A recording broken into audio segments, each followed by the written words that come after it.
Once upon a time, in the heart of Africa, there was a small remote village called Ngombe. The village was nestled between vast grasslands and towering mountains, where wild animals roamed freely, and the rivers flowed with crystal-clear water. The people of Ngombe were known for their wisdom and love for storytelling. They believed that stories had the power to shape the future, guide their actions, and teach valuable lessons. One of the most famous stories told in Ngombe was about a man named Kofi. Kofi was a farmer, known for his kindness and hard work. He was respected by all who knew him, but he had one weakness. Kofi was afraid of change. He liked his life the way it was, and any disruption to his routine filled him with anxiety. He believed that the old ways were the best ways, and that any new ideas or changes were dangerous. The people in the village accepted this about Kofi, but they often wondered what might happen if something forced him to confront his fear of change. As time went on, the village of Ngombe began to face challenges. The seasons grew harsher, and the rains that had once nourished the crops came less frequently. The rivers that had been the lifeblood of the village began to dry up. The elders of the village gathered and decided that something needed to be done. They knew that the land was changing and that they had to adapt or face the possibility of their village withering away. One evening, as the sun began to set behind the mountains, casting a golden glow over the land, the village elders called a meeting. All the villagers gathered in the centre of Ngombe, sitting in a wide circle around a large fire. The air was filled with anticipation, and the crackling of the fire seemed to echo the seriousness of the situation. The eldest of the village, a wise woman named Amma, stood before the people. Her voice was strong and clear, carrying the weight of many years of wisdom. "My people," she began, "the land is changing. The rains are no longer as they once were, and the rivers are no longer as full. If we do not find a way to adapt, our village will not survive." The villagers murmured among themselves, agreeing with Amma's words, but unsure of what to do. "We must seek new ways," Amma continued. "We cannot rely on the old methods any longer. We must learn to work with the changes in our environment, or we will perish." At this, Kofi, who had been sitting quietly in the back of the crowd, spoke up. "Change is dangerous," he said. "We have lived this way for generations, and it has served us well. Why should we abandon the ways of our ancestors?" Amma turned to Kofi and smiled gently. "Kofi, I understand your fear, but the world is not as it was in the time of our ancestors. If we hold too tightly to the past, we may miss the opportunities of the future." Kofi shook his head stubbornly. "I do not see how change will help us. The old ways are safe. I will not abandon them." The villagers fell silent, unsure of how to respond. Amma, however, remained calm. She looked around at the faces of her people and saw the uncertainty in their eyes. She knew that the village needed more than words to understand the importance of change. "There is a story I have not yet told," Amma said, her voice taking on a more mysterious tone. "A story about a man who, like you, Kofi, feared change. His name was Olumo, and his journey taught us all a great lesson." The villagers leaned in closer, their curiosity piqued by the mention of this new story. Kofi crossed his arms, still unconvinced, but willing to listen. "Many years ago," Amma began, "in a village not unlike our own, there lived a man named Olumo. Olumo was a hunter, known throughout the land for his skill and bravery. He provided for his village by bringing home great catches, and the people loved him for it. But Olumo had a secret fear, one that he shared with no one. He was afraid of the unknown.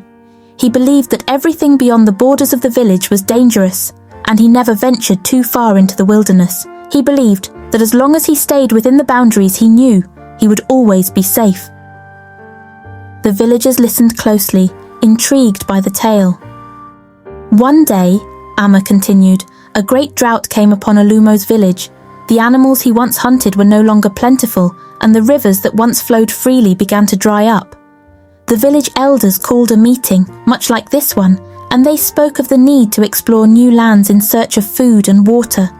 But Olumo resisted. He argued that the land had always provided for them, and that there was no need to seek out new places. He believed that the drought would pass and everything would return to normal. Amma paused for a moment, allowing her words to sink in before continuing. Days turned into weeks, and the drought grew worse. The people of the village began to suffer, and Olumo could no longer ignore the pleas of his neighbours.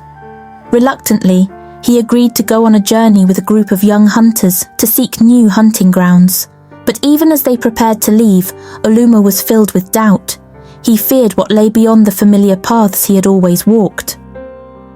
The villagers glanced at Kofi, who shifted uncomfortably but remained silent. And so, the group set out. Amma said, her voice lowering as if sharing a secret. They travelled for days, crossing barren lands and dry riverbeds. The further they went, the more Olumo's fear grew. He felt like they were venturing too far, straying into lands that were not meant for them.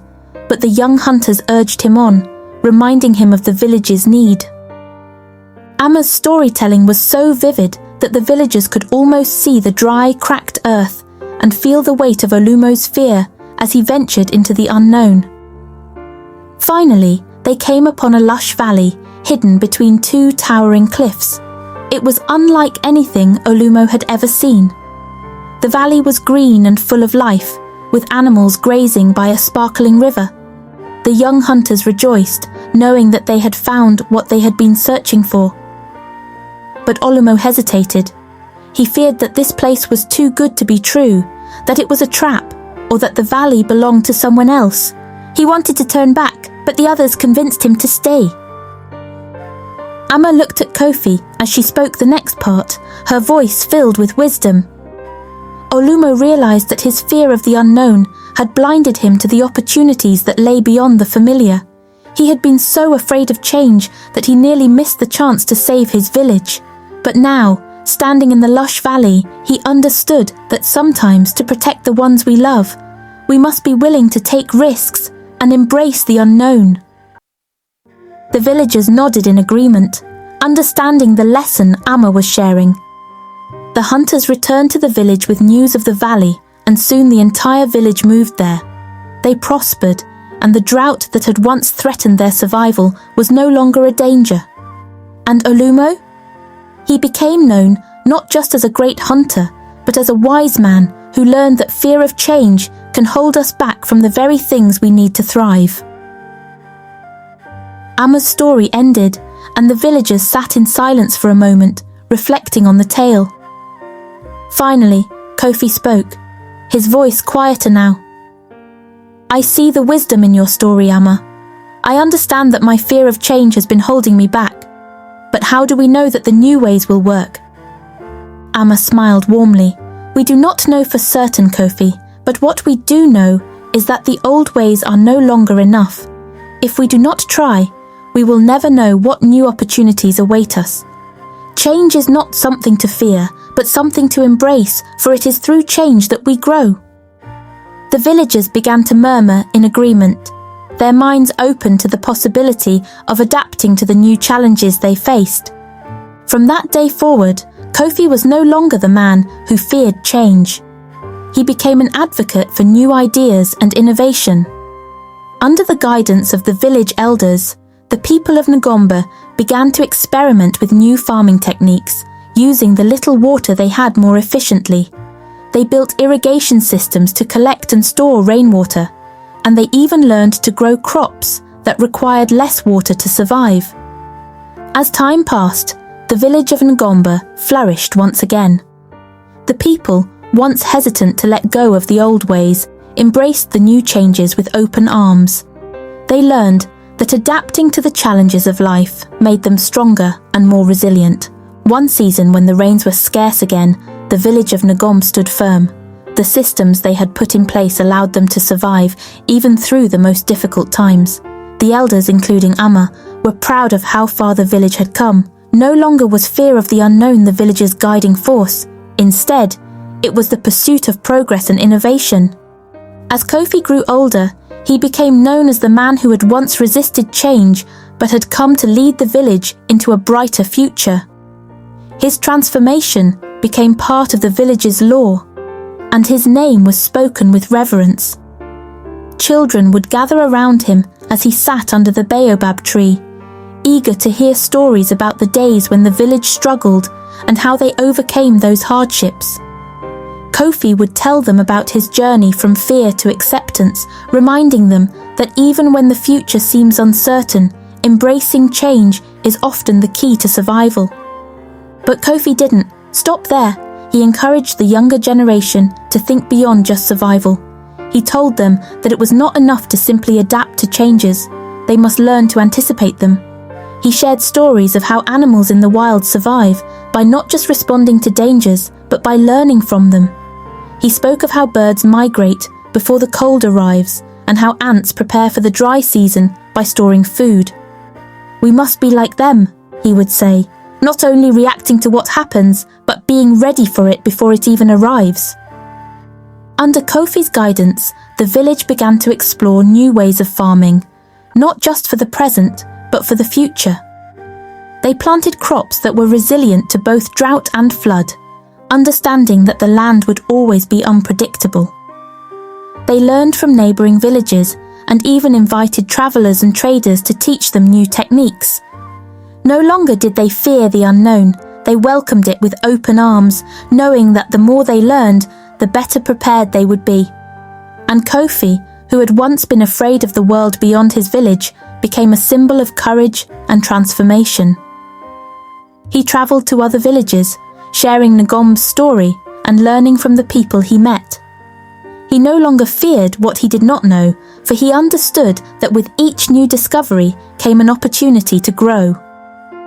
The tale of Ngombe, and particularly Kofi's transformation, spread far and wide. Other villages, once hesitant to change, began to follow in Ngombe's footsteps. They too started adopting new methods and learning to embrace the unpredictable nature of life.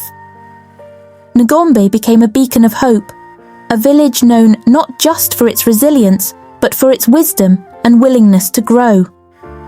Years passed, and Kofi became an elder himself, sitting beside Amma at village meetings, advising the next generation. His once rigid views on life had softened, and he had become one of the village's greatest advocates for progress. As time went on, the village continued to thrive, not just because of the changes they made, but because they learned to embrace the constant flow of life. They understood that nothing stays the same forever, and that to survive, one must always be willing to adapt. And so, the story of Olumo, Kofi, and the village of Ngombe was passed down through the generations, reminding all who heard it that change, though uncertain, can lead to great things if only we are brave enough to embrace it. And with each telling, the message grew stronger. Change is not to be feared, but celebrated, for it is the key to survival, growth, and prosperity.